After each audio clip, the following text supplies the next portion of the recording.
In the twilight of the Trojan War, as the ashes of battle smouldered and the gods turned their eyes elsewhere, a hero set sail for home, a home he would not see for 20 long years. This is the tale of Odysseus, king of Ithaca, whose journey was more cursed than blessed, marked by cunning and cruelty, and haunted by the ever-watchful eyes of the gods. Far from the blood-soaked fields of Troy, the island of Ithaca teetered on the edge of despair. Odysseus' wife, Penelope, was besieged in her own home not by enemies in armor, but by a horde of suitors, men who were convinced that Odysseus was dead and buried beneath foreign soil. These suitors feasted on his wealth and schemed to claim his throne, pressing Penelope to choose a new husband. But Penelope, clever as her absent husband, devised a ruse. She promised to choose a suitor once she finished weaving a shroud she unwove each night under the cover of darkness, buying precious time. In this tense atmosphere, their son Telemachus grew restless, yearning to know his father's fate. Into this despairing household came the goddess Athena, disguised, whispering courage into Telemachus' ear. "Your father lives," she told him, "but you must find him before it is too late." With renewed hope, Telemachus set out on a perilous journey of his own, seeking word of his father, who was lost in the shadowy lands beyond the horizon. Odysseus had indeed survived the war, but the sea, ruled by the vengeful god Poseidon, became his prison. The anger of the sea god was relentless, for Odysseus had blinded Poseidon's son, the Cyclops Polyphemus, in a desperate bid to escape the giant's cave. With sharp wit and a cunning tongue, Odysseus had tricked the Cyclops into believing that nobody had harmed him. But Poseidon was no fool, and his fury knew no bounds.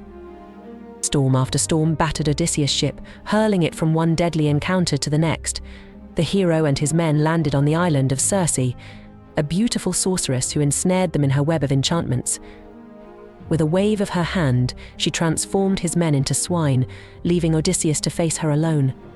But the gods had not abandoned him. Hermes, the messenger, appeared to him with a magical herb, moly, that protected him from her spells.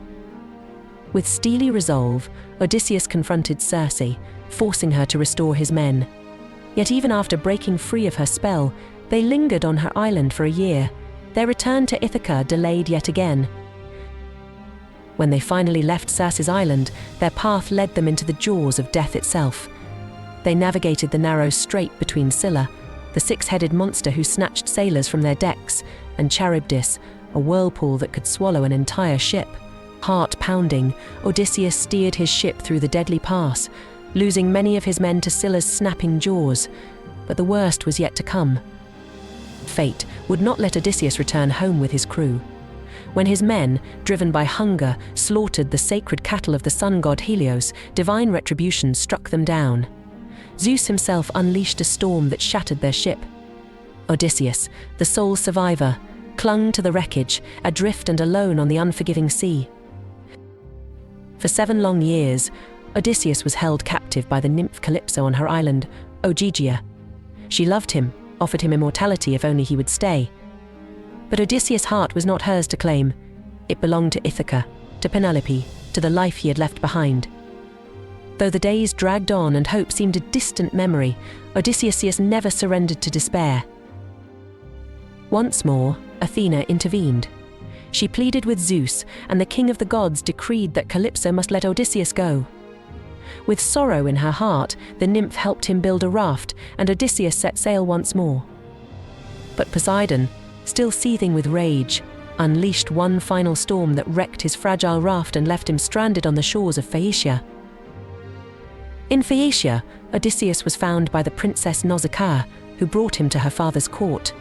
The Phaeacians, a people of peace and wisdom, listened in awe as Odysseus recounted his harrowing journey.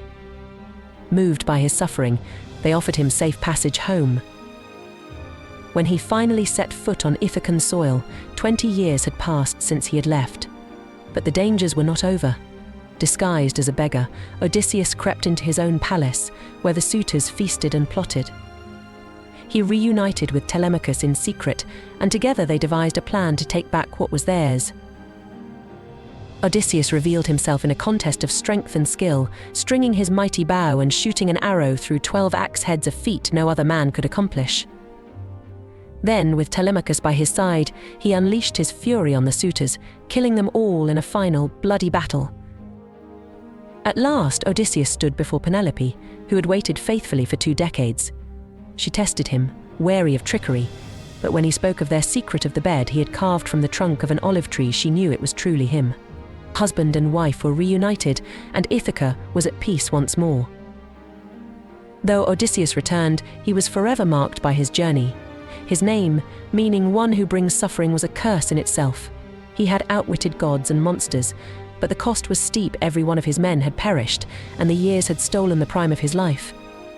Yet through all the trials, the traps, and the tempests, Odysseus had survived. His tale, divided into 24 books, endures a testament to the resilience of the human spirit, a tale of a hero who defied the odds, and a reminder that even the greatest victories come at a price.